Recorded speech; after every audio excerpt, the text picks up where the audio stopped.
So good. Yeah, this book kind of rocked my world. Let me get all up in it. Okay, so this story starts with me getting an email from the Glendale Library that they were sponsoring an end of year challenge where you read these big books. And they offered six big books all over like 600 pages. And I decided I would try it because generally I read like 200-page books, if that. So I wanted to, stretch myself a little. So I picked of the list The Love Songs of W.E.B. Du Bois because it was the only Black woman author on the list. And also the day that I went to the library, it was the only book in stock. So I got this one.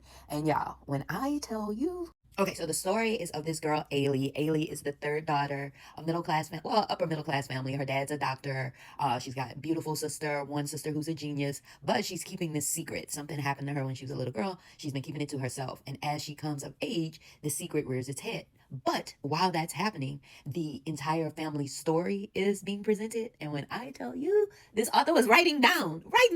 And each section starts with a W.E.B. Du Bois a quote or passage or from something that he wrote, and then that section of the book takes on those characteristics. Then some sections, the songs are all by the same artist. Like this section was all about like Luther Vandross and how his music was affecting the time, or this section was about Aretha Franklin, and it's just so well done.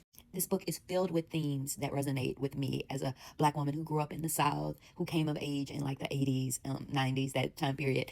That's when the character is going through these changes. Just my fascination with how my family, survived all the things, and just this author's like very vivid, very clear, definitive way this family, thrived throughout decades of just turmoil and abuse. It was also not lost on me that things that happened to the women in this family line and how like throughout the generations, and even though the world was changing and the place was a different this country was a different place, how these women generation after generation face the same traumas. Like, how is that a thing? But it's so a thing. This book, absolutely recommend. It's so good.